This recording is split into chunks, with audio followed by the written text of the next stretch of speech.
প্রিয় দেশবাসী, দেশের শিশু, কিশোর কিশোরী, তরুণ তরুণী, ছাত্রছাত্রী, বয়স্ক বৃদ্ধ, পুরুষ মহিলা সবাইকে আমার সালাম জানাচ্ছি। আসসালামু আলাইকুম। বক্তব্যের শুরুতে আমি গভীর শ্রদ্ধা জানাচ্ছি জুলাই আগস্ট মাসে ফ্যাসিবাদের বিরুদ্ধে ছাত্র শ্রমিক জনতার অভ্যুত্থানে নিহত সকল শহীদের প্রতি। আমি আরও স্মরণ করছি তাদের যারা ফ্যাসিবাদী শক্তির প্রাণঘাতী অস্ত্রের সামনে হিমালয়ের মতো দাঁড়িয়ে অন্যায়ের প্রতিবাদ করে মৃত্যুকে আলিঙ্গন করেছে, আহত হয়েছে, পঙ্গুত্ব বরণ করেছে, হারিয়েছে তাদের চোখের দৃষ্টি। সেই সব বীরদের স্মরণ করছি যারা মিথ্যাচার, লুটপাট, স্বৈরতন্ত্রের বিরুদ্ধে এক দফা দাবি নিয়ে দাঁড়িয়েছিল। কৃতজ্ঞতা চিত্তে স্মরণ করছি আপনাদের ভাই বোনদের, আপনাদের সন্তানদের যারা এই বিপ্লবে অংশগ্রহণ করেছিল। প্রিয় দেশবাসী, আমি আগেও জানিয়েছি, আবারও জানাচ্ছি, গণ অভ্যুত্থানে সকল শহীদের পরিবারকে পুনর্বাসন করা হবে।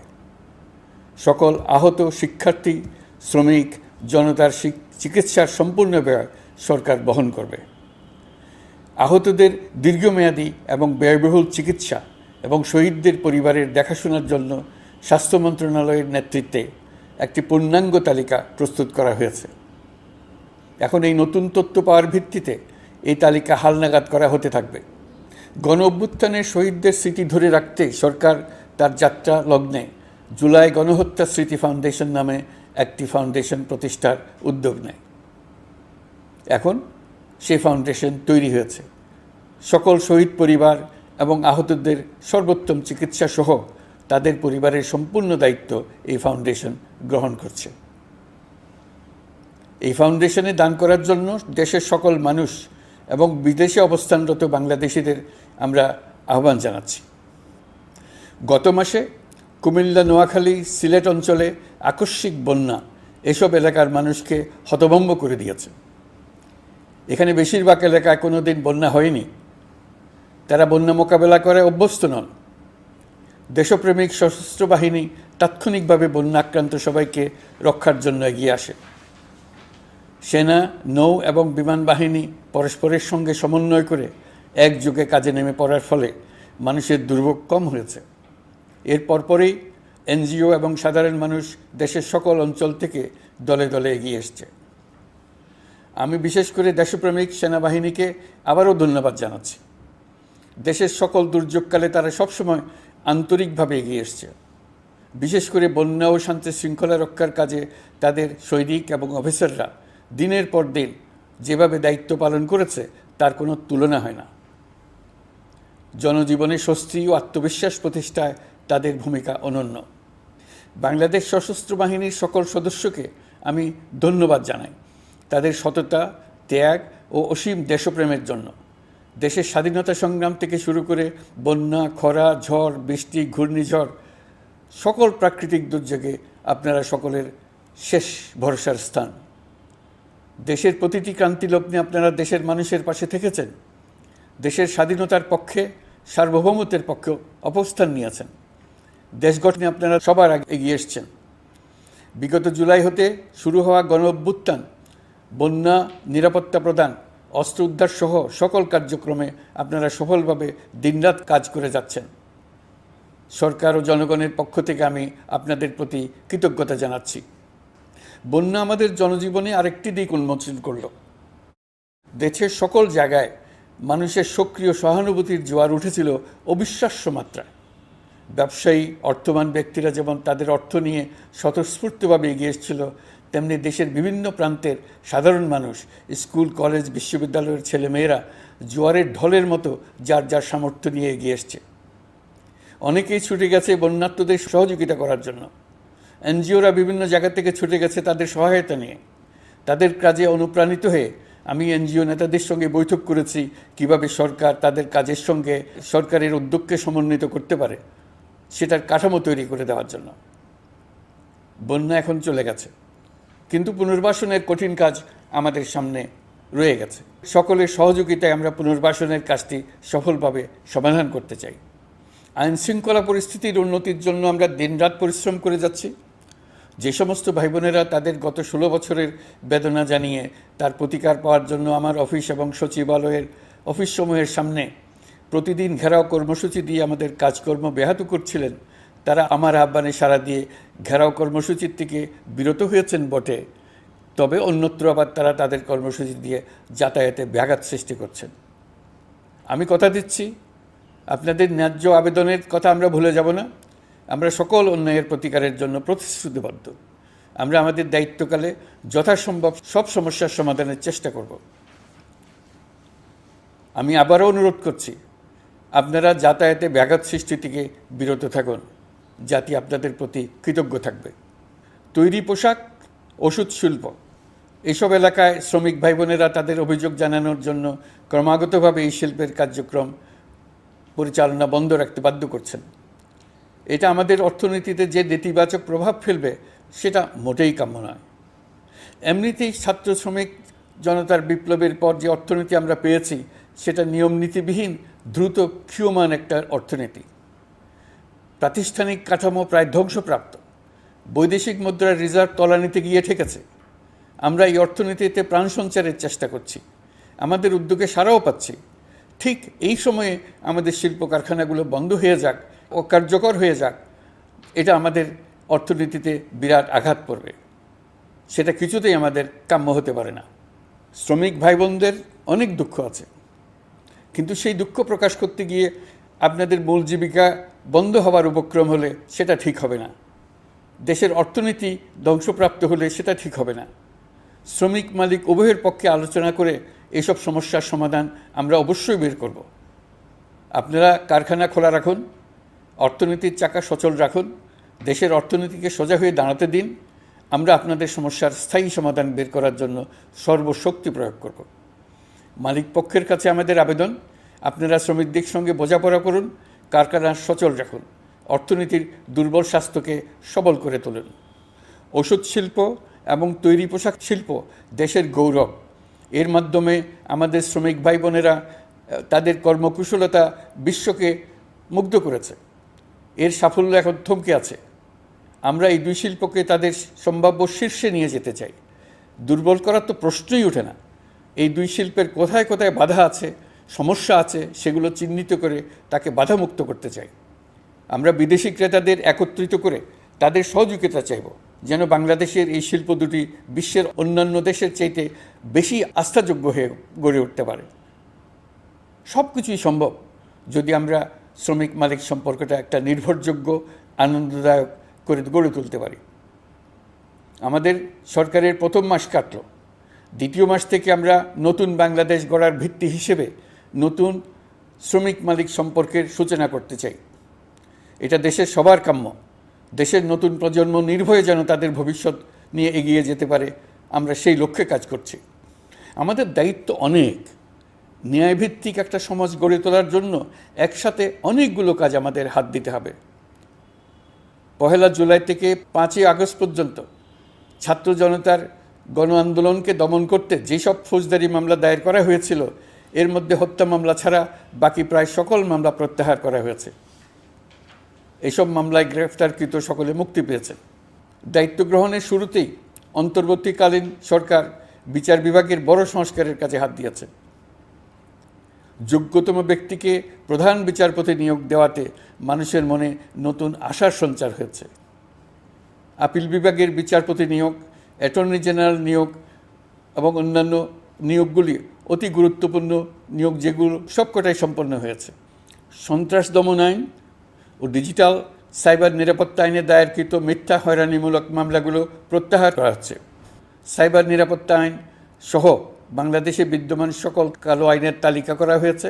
অতি সত্বর এই সকল কালো আইন বাতিল ও প্রযোজ্য ক্ষেত্রে সংশোধন করা হবে। সাংবাদিক সাগর রনি হত্যাকাণ্ড সহ বহুল আলোচিত 5টি হত্যাকাণ্ডের তদন্ত ও বিচার অগ্রাধিকার ভিত্তিতে ও দ্রুততম সময়ে নিষ্পত্তির জন্য সহায়তা প্রদান করা হচ্ছে। সম্প্রতি আমরা বলপূর্বক গুম থেকে সকল ব্যক্তির সুরক্ষার জন্য আন্তর্জাতিক কনভেনশনের সনদে স্বাক্ষর করেছি। ফলে স্বৈরাচার দ্বারা প্রতিষ্ঠিত গুম সংস্কৃতির সমাপ্তি ঘটানোর জন্য আন্তর্জাতিকভাবে আমরা প্রতিজ্ঞাবদ্ধ হলাম। এছাড়া আমরা ফেসিবাদ শাসনের 15 বছরে গুমের প্রতিটি ঘটনা তদন্ত করার জন্য পৃথক একটা কমিশন গঠন করছি। যেসব পরিবার তাদের নিখোঁজ পিতা, স্বামী, পুত্র এবং ভাইদের পাওয়ার জন্য বছরের পর বছর যন্ত্রণার সাথে অপেক্ষা করছেন, আমরা আপনাদের বেদনায় সমব্যথী। আয়নাঘরগুলো বন্ধ করে দেওয়া হয়েছে এবং সেই সাথে বের হয়ে আসছে ফ্যাসিস্ট হাসিনা সরকারের গুমের শিকার ভাই বোনদের কষ্ট ও যন্ত্রণা গাথা। আমাদের তরুণ প্রজন্মের ভবিষ্যৎ যেন উজ্জ্বল হয়, সেটা নিশ্চিত করতে শিক্ষা ব্যবস্থার দিকে আমাদের পূর্ণ নজর রয়েছে। ইতোমধ্যে প্রথম শ্রেণী থেকে দ্বাদশ শ্রেণী পর্যন্ত বর্তমানের ত্রুটিপূর্ণ শিক্ষাক্রম পরিবর্তন করা হয়েছে। বই সংশোধন ও পরিমার্জনের কাজ শেষ পর্যায়ে আছে। এই সংস্কারের কাজ অব্যাহত থাকবে। বিশ্ববিদ্যালয়সমূহের উচ্চ প্রশাসনিক পদগুলো পূরণ করে শিক্ষা কার্যক্রম স্বাভাবিক করার কাজ দ্রুত গতিতে এগিয়ে চলেছে। বেসরকারি শিক্ষা প্রতিষ্ঠানগুলোর পরিচালনা বোর্ডে দখলদারিত্বের রাজনীতি বন্ধ করার ব্যবস্থাও নেওয়া হয়েছে। আপনারা নিশ্চয় লক্ষ্য করেছেন, আমাদের প্রথম মাসে দেশের প্রায় সকল বিশ্ববিদ্যালয়ের উপাচার্য এবং উপাচার্য মহোদয়গণ পদত্যাগ করেছেন। উচ্চশিক্ষার ক্ষেত্রে এটা বিরাট শূন্যতার সৃষ্টি করেছে। প্রথম মাসে আমরা ক্রমাগতভাবে প্রতিটি বিশ্ববিদ্যালয়ে সবার কাছে গ্রহণযোগ্য এমন উপাচার্য এবং উপাচার্য নিয়োগ দেওয়ার কাজ শুরু করেছে। এর ফলে সকল সরকারি এবং বেসরকারি বিশ্ববিদ্যালয়গুলোতে নতুন উদ্যমে কাজ শুরু করার পরিবেশ সৃষ্টি হয়েছে। সংবাদ মাধ্যম ও মত প্রকাশের পূর্ণ স্বাধীনতা ইতিমধ্যে নিশ্চিত করা হয়েছে। আমরা সবাইকে বলে দিয়েছি, আপনারা মন খুলে আমাদের সমালোচনা করুন, আমরা সবার মতামতের প্রতি শ্রদ্ধাশীল। মিডিয়া যাতে কোনো রকম বাধা বিপত্তি ছাড়া নির্বিঘ্নে তাদের কাজ করতে পারে, সেজন্য একটা মিডিয়া কমিশন গঠন করা সরকারের সক্রিয় বিবেচনাধীন। আরও যেসব কমিশন সরকার সহ অন্য সবাইকে জবাবদিহিতার আওতায় আনতে পারে, আমরা তাদের পুনর্গঠন ও সংস্কারের উদ্যোগ নিয়েছি, যাতে তারা আরও শক্তিশালী হয়, জনকল্যাণে কাজ করে। দায়িত্ব গ্রহণের পর বিভিন্ন দেশের সরকার প্রধান টেলিফোনে এবং শুভেচ্ছা বার্তা পাঠিয়ে আমাকে অভিনন্দন জানিয়েছেন। বিভিন্ন দেশের রাষ্ট্রদূত এবং হাই কমিশনারবৃন্দ আমার সাথে সাক্ষাৎ করে দ্বিপাক্ষিক সহযোগিতা বৃদ্ধির আশ্বাস দিয়েছেন। আমার অনুরোধে সংযুক্ত আরব আমিরাতের 57 জন বাংলাদেশি যারা ফেসিবাদ বিরোধী বিক্ষোভে অংশগ্রহণ করা বিভিন্ন মেয়াদে কারাদণ্ডে দণ্ডিত হয়েছিলেন, তাদের সাধারণ ক্ষমা ঘোষণা করেছেন সে দেশের সরকার।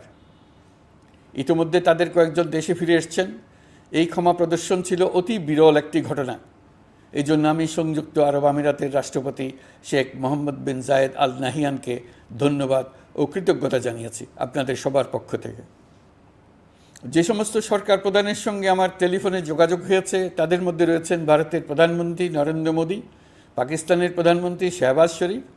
আমরা ভারত এবং অন্যান্য প্রতিবেশী রাষ্ট্রসমূহের সঙ্গে সুসম্পর্ক চাই, তবে সেই সম্পর্ক হতে হবে ন্যায্যতা এবং সমতার ভিত্তিতে। ভারতের সাথে আমরা ইতিমধ্যে বন্যা মোকাবেলায় উচ্চ পর্যায়ে দ্বিপাক্ষিক সহযোগিতার আলোচনা শুরু করেছি।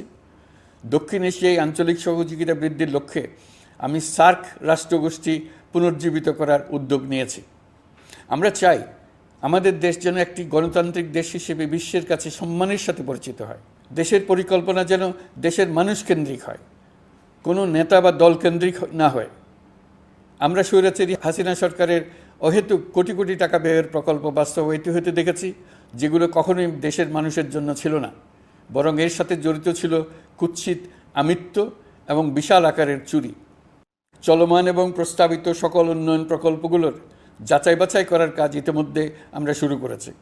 প্রকল্প বাস্তবায়নের পর্যায় বিবেচনা করে বাকি কাজে ব্যয়ের সাশ্রয় এমনকি প্রয়োজন মতে তা বাতিল করার কথা বিবেচনা করা হবে। দেশের মানুষকে আর ফাঁকি দেওয়া চলবে না। কর্মসংস্থান তৈরি করবে এমন প্রকল্পগুলোকে আমরা অগ্রাধিকার দেব। লুটপাট ও পাচার হয়ে যাওয়া অর্থ ফিরিয়ে আনার উদ্যোগ আমরা নিয়েছি। আর্থিক খাতে শৃঙ্খলা ফিরিয়ে আনতে একটা ব্যাংকিং কমিশনও গঠন করার উদ্যোগ নেওয়া হয়েছে। বিভিন্ন ব্যাংকের পরিচালনা পরিষদ পুনর্গঠন করা হয়েছে। ব্যাংকিং খাতে এই এক মাসে বিরাট পরিবর্তন এসেছে, আপনারা নিশ্চয়ই সেটা লক্ষ্য করেছেন। আমরা এই খাতে নিয়মনীতি প্রতিষ্ঠা করতে পেরেছি। আরও অনেক কাজ বাকি রয়ে গেছে। প্রথম মাসের কাজ হিসেবে শুধু প্রধান কাজগুলো করেছে, তার সঙ্গে রয়েছে আরও অনেক পরবর্তী কাজ। ফেসিবাদী সরকার লুটপাট করার জন্য নতুন করে 60,000 কোটি টাকা ছাপিয়ে বাজারে ছাড়ার কারণে মুদ্রাস্ফীতির শিকার হয়েছে দেশের মানুষ। এই অতুলনীয় মুদ্রাস্ফীতি নিয়ন্ত্রণ অন্তর্বর্তী সরকারের অন্যতম প্রধান লক্ষ্য। মুদ্রাস্ফীতি নিয়ন্ত্রণের লক্ষ্যে পলিসি সুদের হার বৃদ্ধি করে 9% উন্নীত করা হয়েছে। মূল্যস্ফীতি থেকে সাধারণ মানুষকে সুরক্ষা দেওয়ার উদ্দেশ্যে ওএমএস খাদ্যবান্ধব কর্মসূচি সহ সুলভ মূল্যে প্রান্তিক মানুষের কাছে নিত্য প্রয়োজনীয় দ্রব্য সরবরাহ চলমান রাখা হয়েছে। মূল্যস্ফীতি মোকাবেলায় চলতি অর্থ বছরে চাল ও গম আমদানির জন্য 5,800 কোটি টাকা, আভ্যন্তরীণ সংগ্রহের জন্য 8,900 কোটি টাকা এবং খাদ্য ভর্তুকির 3টি প্রোগ্রামের জন্য 7,360 কোটি টাকা বরাদ্দ রাখা হয়েছে। বিভিন্ন স্টেক হোল্ডারের সাথে সভা করে মূল্যস্ফীতি নিয়ন্ত্রণের করণীয়সমূহ চিহ্নিত করা হয়েছে। পরিচালন ও উন্নয়ন ব্যয় যৌক্তিক পরিমাণে হ্রাস করার জন্য কার্যক্রম গ্রহণ করা হয়েছে। কৃষিপণ্য উৎপাদনের জন্য সার আমদানির ক্ষেত্রে প্রয়োজনীয় বৈদেশিক মুদ্রার সরবরাহ নিশ্চিত করার পদক্ষেপ নেওয়া হয়েছে। প্রকৃত চাষিগণ যাতে কৃষি ঋণ পেয়ে থাকেন তা নিশ্চিত করার উদ্যোগ নেওয়ার পাশাপাশি কৃষি ঋণের পরিমাণ বৃদ্ধি করা হয়েছে। মার্কিন ডলারের বিপরীতে টাকার বিনিময় হার স্থিতিশীল রাখার লক্ষ্যে বৈদেশিক মুদ্রার বিনিময় হারকে বাজারভিত্তিক করা হয়েছে। কালো টাকা সাদা করার অনৈতিক অনুমতি বাতিল করা হয়েছে। বৈদেশিক মুদ্রার রিজার্ভ বৃদ্ধি করতে বিভিন্ন উন্নয়ন সহযোগীদের কাছ থেকে বাজেট সাপোর্ট চাওয়া হয়েছে। আন্তর্জাতিক মুদ্রা তহবিল থেকে অতিরিক্ত 3 বিলিয়ন মার্কিন ডলার, বিশ্বব্যাংক থেকে অতিরিক্ত 1 বিলিয়ন ডলার, জাইকা থেকে অতিরিক্ত 1 বিলিয়ন মার্কিন ডলার প্রদানের অনুরোধ করা হয়েছে। রূপপুর পারমাণবিক বিদ্যুৎ কেন্দ্র নির্মাণ প্রকল্পের অগ্রিম অর্থ পরিশোধ এবং বকেয়া পাওনা নিয়ে রাশিয়ান ফেডারেশনের সাথে অর্থ মন্ত্রণালয়ের আলোচনা চলছে। পাইপলাইনে থাকা 48 বিলিয়ন মার্কিন ডলার বৈদেশিক সহায়তা ব্যবহারের উদ্যোগ নেওয়া হয়েছে। মেগা প্রকল্পের নামে লুটপাট বন্ধের পাশাপাশি স্বাস্থ্য ও শিক্ষা খাতে বরাদ্দ বৃদ্ধির পরিকল্পনা গ্রহণ করা হয়েছে। বৈদেশিক মুদ্রার রিজার্ভের উপর চাপ কমানোর লক্ষ্যে রাশিয়া এবং চীন থেকে প্রাপ্ত ঋণের সুদের হার কমানো এবং ঋণের মেয়াদ বৃদ্ধির জন্য অনুরোধ জানানো হয়েছে। সকল উন্নয়ন সহযোগীদের সাথে সম্পর্ক আরও নিবিড় করার উদ্যোগ নেওয়া হয়েছে।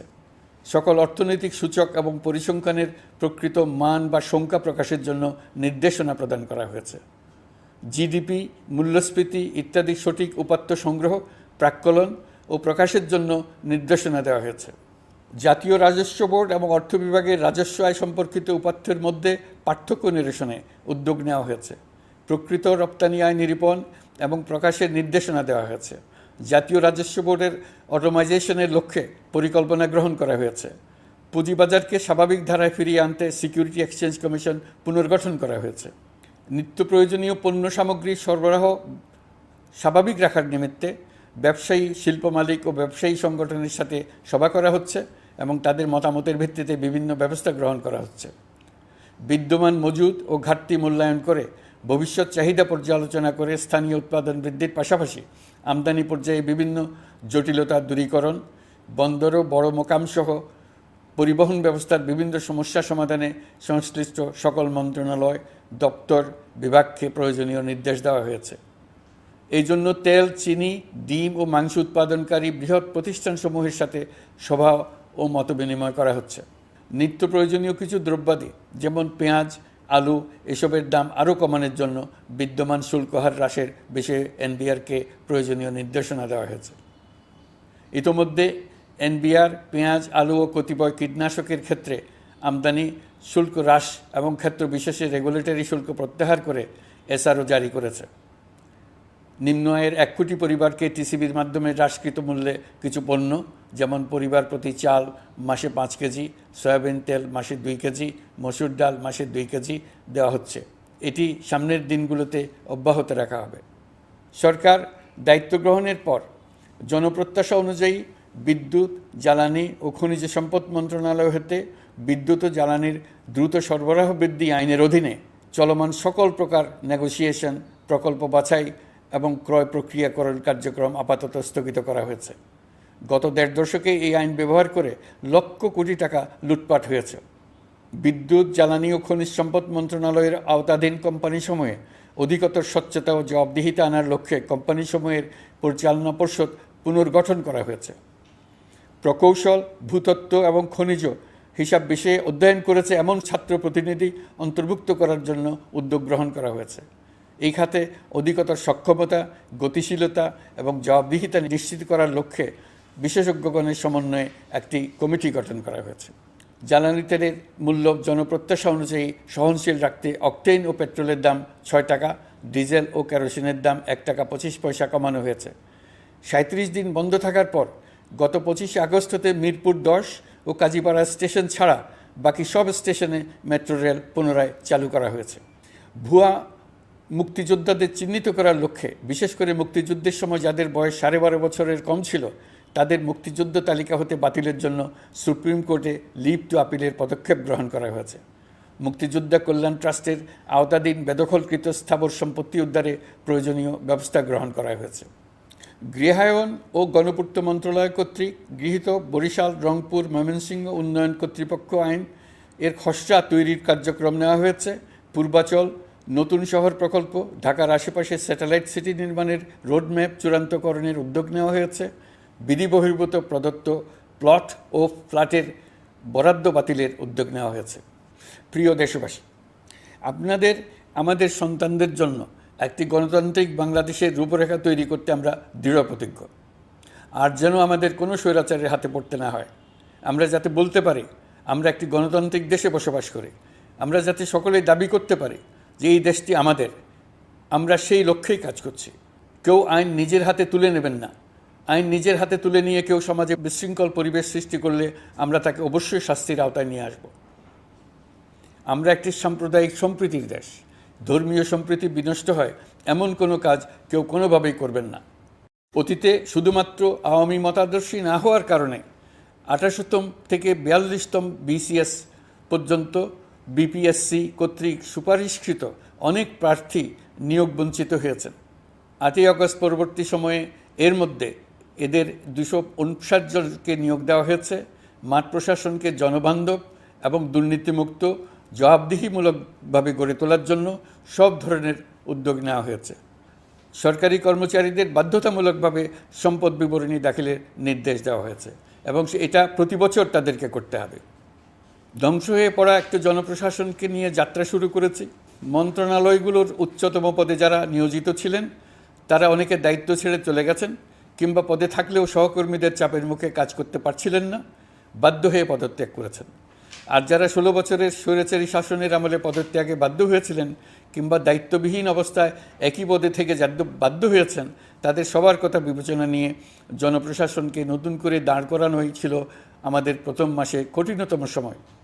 আবার সকল সমস্যার সমাধান করে একটি নতুন জনপ্রশাসন কাঠামো দাঁড় করাতে পেরেছি, এটাই আমাদের প্রথম মাসের সবচাইতে বড় অর্জন। আমার বিশ্বাস এই জনপ্রশাসন জনগণের ইচ্ছা পূরণে সর্বোচ্চ অবদান রাখতে পারবে। অতি স্বল্প জনবল নিয়ে দাপ্তরিক কার্যক্রম শুরু করা হলেও প্রথম দিকে বিভিন্ন মন্ত্রণালয় ও বিভাগ থেকে পাঠানো বিবিধ প্রস্তাব দ্রুত গতিতে এবং আইনগত সমস্ত বাধ্যবাধকতা মেনে সিদ্ধান্ত নেওয়া হয়েছে। গত এক মাসে বিভিন্ন মন্ত্রণালয় ও বিভাগ ১৯৮টি অতি গুরুত্বপূর্ণ বিষয়ে সিদ্ধান্ত নিয়েছে। জনপ্রশাসনের ১৩৫ জন অতিরিক্ত সচিব, ২২৭ জন যুগ্ম সচিব এবং ১২০ জন উপসচিবকে পদোন্নতি প্রদান করা হয়েছে। ৫৯টি জেলার জেলা প্রশাসককে প্রত্যাহার করা হয়েছে এবং নতুন ৫৯ জন জেলা প্রশাসককে নিয়োগ দেওয়া হয়েছে। ৬৭ জন কর্মকর্তার চুক্তিভিত্তিক নিয়োগ বাতিল করা হয়েছে। ১০ জন যুগ্ম সচিব, ৮ জন অতিরিক্ত সচিব, ৬ জন সচিবকে ওএসডি করা হয়েছে।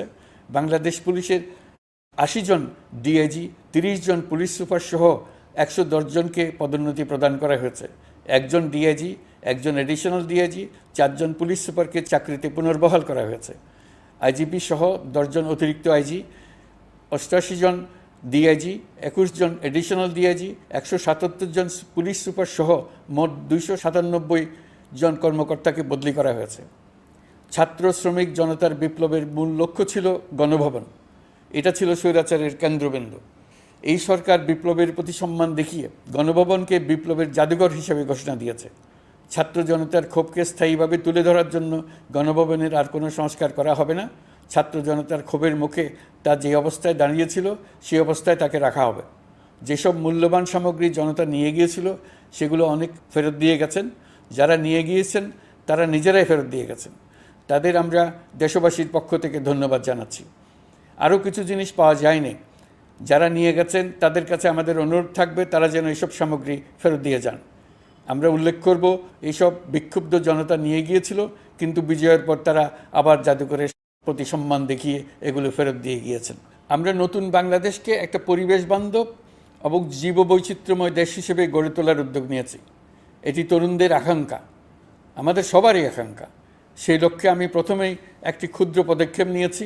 আমার বাসভবন এবং সমগ্র সচিবালয়ে প্লাস্টিকের পানির বোতল ব্যবহার নিষিদ্ধ করেছে। ইতিমধ্যে সুপার শপগুলোতে পলিথিনের শপিং ব্যাগ ব্যবহার বন্ধ করার উদ্যোগ নেওয়া হয়েছে। গত কয়েক দশকে যে পরিমাণ নদী দূষণ হয়েছে, আমরা তা বন্ধ করার উদ্যোগ নিয়েছি। আমরা সংস্কার চাই। আমাদের একান্ত অনুরোধ, আমাদের উপর যে সংস্কারের গুরু দায়িত্ব দিয়েছেন, সেই দায়িত্ব দিয়ে আপনারা দর্শকের গ্যালারিতে চলে যাবেন না। আপনারা আমাদের সঙ্গে থাকুন, আমরা একসঙ্গে সংস্কার করব। এটা আমাদের সবার দায়িত্ব। আপনারা নিজ নিজ জগতে সংস্কার আনুন। একটা জাতির সংস্কার শুধু সরকারের সংস্কার হলে হয় না। আপনি ব্যবসায়ী হলে আপনার ব্যবসায় সংস্কার আনুন। ব্যবসায়ী গোষ্ঠীরা তাদের নিজ নিজ সমিতির মাধ্যমে সংস্কার আনুন। সমিতিতে সংস্কার আনুন। নতুন করে সমিতি গঠনতন্ত্র সংশোধন করুন। আপনি শ্রমিক হলে আপনার ক্ষেত্রে আপনি সংস্কার করুন। আপনি রাজনৈতিক নেতাকর্মী হলে আপনার ক্ষেত্রে সংস্কার করুন। আপনি প্রতিষ্ঠান প্রধান হলে আপনার প্রতিষ্ঠানে সংস্কার আনুন। আমি এটাকে সুযোগ হিসেবে গ্রহণ করার জন্য সবাইকে আহ্বান জানাচ্ছি। এই সংস্কারের মাধ্যমে আমরা জাতি হিসেবে নতুনভাবে যাত্রা শুরু করতে চাই। আমাদের এই যাত্রা আমাদেরকে পৃথিবীর একটা সম্মানিত জাতি হিসেবে প্রতিষ্ঠিত করুক, এটাই আমাদের সবার কাম্য, এটাই আমাদের সবার লক্ষ্য। গত এক মাসে আমি বেশ কিছু রাজনৈতিক দলের সঙ্গে পৃথকভাবে বসছি, তাদের সঙ্গে মতামত বিনিময় করেছি। তারা আমাদের উৎসাহিত করেছেন, ছাত্র শ্রমিক জনতার বিপ্লবের লক্ষ্যের প্রতি সমর্থন জানিয়েছেন, সংস্কারের কাজে পূর্ণ সহযোগিতার দেওয়ার আশ্বাস দিয়েছেন। আমি দেশের বিশিষ্ট সম্পাদক বৃন্দের সঙ্গে মত বিনিময় করেছি, তারাও সংস্কারের কাজে পূর্ণ সহযোগিতা দেওয়ার আশ্বাস দিয়েছেন। তারা বিভিন্ন বিষয়ে মূল্যবান পরামর্শ দিয়েছেন। সবার পরামর্শ নিয়ে এখন আমাদের অগ্রসর হওয়ার পালা। আমি বিশিষ্ট ব্যবসায়ীদের সঙ্গে বৈঠক করেছি, তাদের কাছে আমাদের সরকারের লক্ষ্যগুলো ব্যাখ্যা করেছি, তারাও আমাদের লক্ষ্যের সঙ্গে একমত প্রকাশ করেছেন। আপনারা জানেন, ছাত্র শ্রমিক জনতার ঐতিহাসিক জুলাই গণ অভ্যুত্থানের মুখে এবং হাজারো মানুষের আত্মদানের বিনিময়ে বাংলাদেশে ফ্যাসিস্ট সরকারের পতন হয়েছে। এই গণ অভ্যুত্থানের বার্তা ও আকাঙ্ক্ষা বাস্তবায়নের জন্য একটি অভূতপূর্ব সময় ও সুযোগ আমরা এর মধ্য দিয়ে অর্জন করেছি। এর বাস্তবায়ন তথা বাংলাদেশের ফ্যাসিজম বা স্বৈরতান্ত্রিক শাসন পুনরাবৃত্তির আশঙ্কা রোধ এবং জনমালিকানা ভিত্তিক কল্যাণমুখী জনস্বার্থে নিবেদিত একটি রাষ্ট্র ব্যবস্থা প্রবর্তনের লক্ষ্যে কিছু জাতীয় ভিত্তিক সংস্কার সম্পন্ন করা জরুরি হয়ে পড়েছে। উক্ত সংস্কার ভাবনার অন্যতম কেন্দ্রবিন্দু হচ্ছে সুষ্ঠু নির্বাচন ব্যবস্থা, সুশাসন প্রতিষ্ঠা করা। আমরা যেহেতু জনগণের ভোটাধিকার ও জনগণের মালিকানায় বিশ্বাস করি, সেহেতু নির্বাচন ব্যবস্থার উন্নয়নে আমাদের সংস্কার ভাবনায় গুরুত্ব পেয়েছে অধিক। আমরা মনে করি নির্বাচনের নামে সংখ্যাগরিষ্ঠতার একাধিপত্য ও দুঃশাসন মানুষের উপর চাপিয়ে দেওয়া বা এর মাধ্যমে এক ব্যক্তি বা এক পরিবার বা কোনো গোষ্ঠীর কাছে সকল ক্ষমতা কুক্ষিগত করে রাখার কোনো ক্রমেই গ্রহণযোগ্য নয়। এসব আশঙ্কা রোধ করার জন্য নির্বাচনের সাথে সম্পর্কিত নির্বাচন কমিশন সহ অন্যান্য প্রতিষ্ঠানগুলোর সংস্কারের কথা আমরা ভাবছি। নির্বাচন ব্যবস্থার সাথে সম্পর্কিত প্রতিষ্ঠান হিসেবে পুলিশ প্রশাসন, জনপ্রশাসন, বিচার প্রশাসন, দুর্নীতি দমন কমিশন এই 4টি প্রতিষ্ঠানের সংস্কার করা সুষ্ঠু ও অবাধ নির্বাচনের জন্য অপরিহার্য। এসব প্রতিষ্ঠানের সংস্কার জনমালিকানা ভিত্তিক, জবাবদিহিমূলক এবং কল্যাণমূলক রাষ্ট্র ব্যবস্থা প্রতিষ্ঠাও অবদান রাখবে বলে আমি বিশ্বাস করি। এর পাশাপাশি সমাজের সকল স্তরের মানুষের প্রতিনিধিত্ব ও স্বার্থ নিশ্চিত করার জন্য এবং জুলাই গণ অভ্যুত্থানের বার্তাকে প্রতিফলিত করার জন্য সাংবিধানিক সংস্কারের প্রয়োজন আমরা অনুভব করছি। এসব বিষয়ে সংস্কার করার প্রাথমিক পদক্ষেপ হিসেবে আমরা প্রাথমিকভাবে 6টি কমিশন গঠন করার সিদ্ধান্ত নিয়েছি। এসব কমিশনের কাজ পরিচালনার জন্য বিষয়ভিত্তিক অভিজ্ঞতা বিবেচনা করে 6 জন বিশিষ্ট নাগরিকের নেতৃত্বে এই কমিশনগুলো পরিচালনা করার দায়িত্ব দিয়েছি। এরপর আরও বিভিন্ন বিষয়ে কমিশন গঠন করার প্রক্রিয়া আমরা অব্যাহত রাখব। নির্বাচন ব্যবস্থা সংস্কার কমিশনের প্রধান হিসেবে দায়িত্ব পালন করবেন ডক্টর বদিউল আলম মজুমদার। পুলিশ প্রশাসন সংস্কার কমিশনের প্রধান হিসেবে কাজ করবেন জনাব সরফরাজ চৌধুরী। বিচার বিভাগ সংস্কার কমিশনের প্রধান হিসেবে দায়িত্ব পালন করবেন বিচারপতি শাহ আবু নাঈম মমিনুর রহমান। দুর্নীতি দমন সংস্কার কমিশনের প্রধান হিসেবে দায়িত্ব পালন করবেন ডক্টর ইফতেখারুজ্জামান। জনপ্রশাসন সংস্কার কমিশনের প্রধান হিসেবে দায়িত্ব পালন করবেন জনাব আব্দুল মুহিত চৌধুরী। সংবিধান সংস্কার কমিশনের প্রধান হিসেবে দায়িত্ব পালন করবেন ডক্টর শাহদিন মালিক।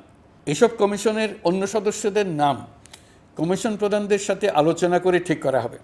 কমিশনগুলোর আলোচনা ও পরামর্শ সভায় উপদেষ্টা পরিষদের সদস্য, ছাত্র, শ্রমিক জনতা আন্দোলনের প্রতিনিধি, নাগরিক সমাজ ও রাজনৈতিক দলের প্রতিনিধিরা উপস্থিত থাকবেন।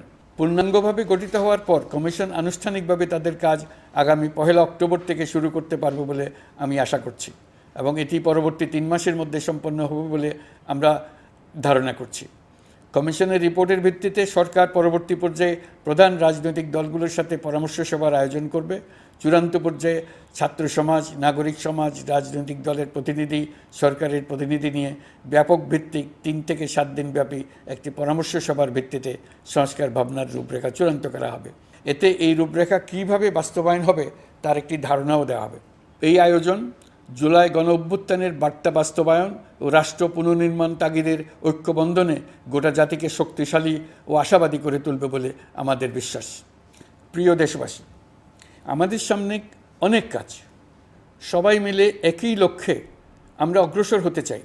আমাদের মধ্যে, বিশেষ করে আমাদের নতুন প্রজন্মের মধ্যে যে সুপ্ত প্রতিভা লুকিয়ে আছে, সেটা যেন বিনা বাধায় রাষ্ট্রের এবং সমাজের সহযোগিতায় প্রকাশ করতে পারি, সেই সুযোগের কাঠামো তৈরি করতে চাই। সকলে মিলে আমাদের পরিবারের প্রতিটি সদস্যকে, সে ঝাড়ুদার হোক, ছাত্র হোক, শিক্ষক হোক, যে কোনো ধর্মের হোক, সবার সমান অধিকার নিশ্চিত করতে চাই। এই হলো আমাদের সংস্কারের মূল লক্ষ্য। আসুন ছাত্র শ্রমিক জনতার এই বিপ্লবের লক্ষ্যকে আমরা দ্রুত বাস্তবায়ন করি। আমাদের প্রথম মাসে আমরা যেই গতিতে, যে উদ্যম নিয়ে কাজ এগিয়ে নিয়ে যাওয়ার কথা চিন্তা করেছিলাম, সেটা হয়তো করতে পারিনি বাস্তব অবস্থার পরিপ্রেক্ষিতে। দেশের আইনশৃঙ্খলা পরিস্থিতি স্বাভাবিক রাখা গেলে আশা করি আমরা আমাদের গতি অনেক বাড়াতে পারব। এই জন্য দেশের সকল মানুষের কাছে, শিক্ষক, ছাত্রছাত্রী, কৃষক, শ্রমিক, পেশাজীবী, বড় ব্যবসায়ী, ক্ষুদ্র ব্যবসায়ী, দিনমজুর, গৃহিণী, সকলের সহযোগিতা চেয়েছি। আমাদের কাজ বড় কঠিন, কিন্তু জাতি হিসেবে এবার ব্যর্থ হওয়ার কোনো অবকাশ আমাদের নেই। আমাদেরকে সফল হতেই হবে। এই সাফল্য আপনাদের কারণেই আসবে, আপনার সহযোগিতার কারণেই আসবে। আমাদের কাজ হবে আপনার আমার স্বপ্নকে বাস্তবে রূপায়িত করা। এখন আমরা আমাদের 2য় মাস শুরু করছি। আমাদের 2য় মাসে যেন আপনাদের মনে দৃঢ় আস্থা সৃষ্টি করতে পারি, সেই চেষ্টা করে যাব। ধৈর্য ধরুন, এই কথাটি আমি মোটেই আপনাদের বলবো না। আমরা সবাই অধৈর্য হয়ে পড়েছি। এত সব কাজ কখন যে শেষ হবে এটা চিন্তা করে আমরা অধৈর্য হব, কেন হব না? কিন্তু সঠিকভাবে কাজ করব, কাজে কোনো অধৈর্যের চিহ্ন রাখব না। প্রিয় দেশবাসী, দেশের শিশু, কিশোর কিশোরী, তরুণ তরুণী, ছাত্রছাত্রী, বয়স্ক, বৃদ্ধ, পুরুষ, মহিলা, সবাইকে আবারও আমার সালাম জানাচ্ছি। আসসালামু আলাইকুম। আপনাদের সবাইকে ধন্যবাদ জানাচ্ছি। মহান আল্লাহ আমাদের সকলের সহায় হন।